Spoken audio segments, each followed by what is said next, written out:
নমস্কার বন্ধুরা, রিয়াস পিওর নিউজিল্যান্ডে আরেকটা নতুন ব্লগে আপনাদের অনেক অনেক স্বাগত। আশা করি আপনারা সবাই খুব ভালো আছেন, আমিও খুব ভালো আছি। আজকে আমরা যাচ্ছি সেনজেনের একটা বিখ্যাত লাইট শো দেখতে, যেটা ফুটিয়ান সিবিডিতে।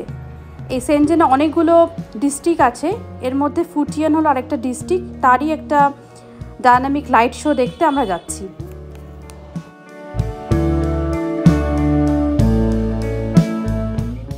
আমরা হোটেল থেকে ট্যাক্সি নিয়ে এসেছি আর তারপর এখানে চলে এসেছি। আর আপনারা যারা মেট্রো করে আসবেন তারা লাইন 2 অথবা 4 নেবেন, তারপর সিভিক সেন্টার স্টেশনে নেমে যাবেন। ওখান থেকে এক্সিট এ দিয়ে বের হয়ে আসলেই এই লাইট শোটা দেখতে পাবেন। এই সেনজেন শহরে কিন্তু ওয়ার্ল্ডের সেকেন্ড লার্জেস্ট স্কাই স্ক্যাপার্সগুলো আছে। মানে যদি পরিসংখ্যানের বিচার করতে যাই তাহলে হংকংয়েই হলো পৃথিবীর সবথেকে বড় বড় স্কাই স্ক্র্যাপার্সগুলো আছে 564টা, আর সেখানে সেকেন্ড প্লেস দখল করেছে এই সেনজেন শহর 425। আর এদিক থেকে নিউ ইয়র্ক সিটি আর দুবাই, এত বিখ্যাত গুরুত্বপূর্ণ সিটিগুলো কিন্তু অনেকটাই পিছিয়ে। নিউ ইয়র্কে আছে 319টা স্কাই স্ক্র্যাপার্স বিল্ডিং আর দুবাইতে আছে 264টা। সেই জন্য এত উঁচু বিল্ডিংয়ের লাইট শো দেখতেই এখানে আসা। চীনের নাম শুনলেই প্রথমেই মাথায় আসে বেজিং, সাংহাই, এই সমস্ত বড় বড় শহরের কথা। সেনজেনের নাম কিন্তু সেরকম কানেই আসে না। কিন্তু সেনজেনের ইতিহাস যদি আমরা ঘেঁটে দেখি, 1980 সাল পর্যন্ত এখানে সেরকম কিছুই ছিল না। কয়েকটা ফিশিং ভিলেজ নিয়েই একটা বড় গ্রাম ছিল, যেখানে জনসংখ্যা ছিল 30,000-এর মতো। কিন্তু এই 40 বছরের মধ্যেই চায়নার মডার্নাইজেশন আর হাইটেক ইনোভেশন এই শহরটাকে করে দিয়েছে সিলিকন ভ্যালি অফ চায়না। মানে এতই উন্নত হয়েছে। আর যা জনসংখ্যা এখন 1,75,00,000 মতো। চায়না আমাদের দেখিয়ে দিয়েছে কিভাবে 40 বছরের মধ্যে একটা ফিশিং ভিলেজকে পৃথিবীর সেরা শহরগুলোর মধ্যে একটাতে পরিণত করা যায়। এখন প্রায় 6টার মতো বাজে। লাইট শো শুরু হতে এখনও 1 ঘন্টা দেরি। 7টার লাইট শোটা আমরা দেখব। এখন অল্প অল্প করে লোক আসতে শুরু করে দিয়েছে। এটা প্রায় 15 মিনিট ধরে এই লাইট শোটা হবে। 7টা বেজে গেছে, এই লাইট শোটাও শুরু হয়ে গেছে। আপনারা আমাদের সঙ্গে থাকুন আর এই শোটা এনজয় করুন।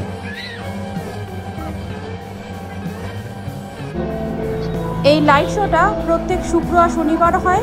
আর তাছাড়া চাইনিজ হলিডের আগের দিন রাত্রে বা সেই দিন রাত্রেও এই লাইট শোটা হয়। আর তাছাড়া কোনো কোনো স্পেশাল দিন, যেমন ধরুন ইংলিশ নিউ ইয়ার ডে, ওইসব দিনগুলোতেও এই লাইট শোটা হয়।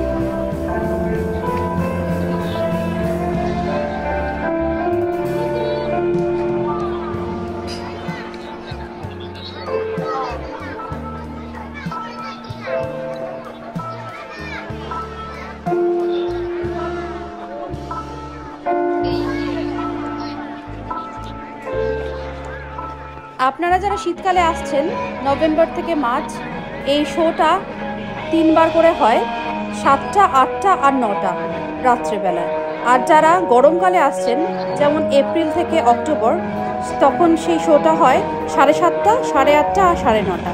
একবার শোটা মিস করে গেলে আপনাদের কোনো চিন্তা নেই, পরের শোটা দেখতে পারবেন। আর আপনারা যারা ভিজিটাররা আসছেন, তারা এই স্কোয়ার থেকে যারা এই লাইট শোটা এনজয় করতে চান, তাদের করতে হবে ছোট্ট একটা বুকিং উইচ্যাট মিনি প্রোগ্রামের মাধ্যমে, যেটা আমি স্ক্রিনে দিয়ে দিচ্ছি।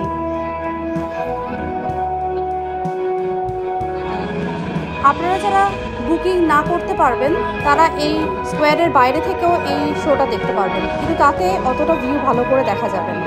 আর আপনারা যারা বুকিং করা ছাড়াই ভালোভাবে শোটা এনজয় করতে চান বা দেখতে চান, তারা কাছেই একটা ছোট্ট পাহাড় আছে লিংহুয়া হিল বলে, সেখান থেকে দাঁড়ালে ওখান থেকে অসাধারণ ভিউটা দেখা যায়।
লাইট শোটা আমার অসাধারণ লেগেছে। আমি কোনো দিন এত সুন্দর লাইট শো দেখিনি, আর সেটা যদি হয় সেকেন্ড লার্জেস্ট স্কাইস্ক্রেপারগুলো থেকে, তাহলে তো আর কথাই নেই। আশা করি আপনারাও খুব ভালো করে এনজয় করলেন এই লাইট শোটা।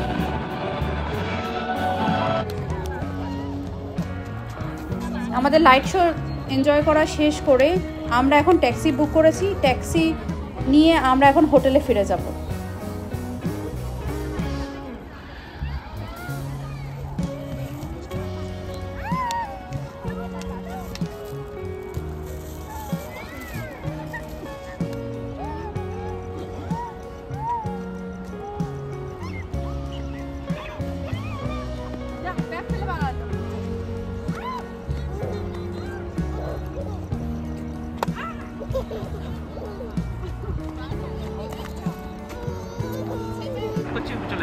আমাদের ট্যাক্সি প্রায় 1 মিনিটের মধ্যেই আসছে। এই রাস্তার ভিউটা দেখুন, কি সুন্দর, দারুণ সব স্কাইস্ক্রেপারস বিল্ডিং।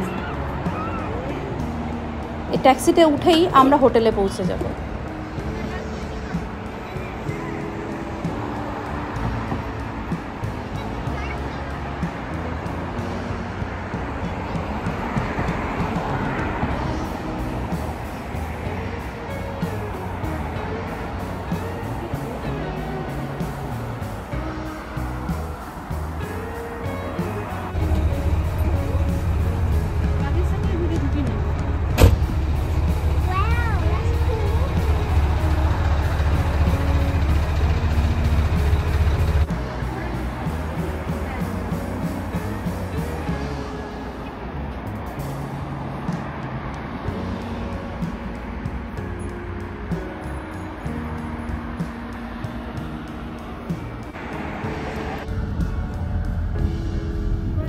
আশা করি আমার এই চায়না সিটিজের ব্লগগুলো আপনাদের খুবই ভালো লাগছে।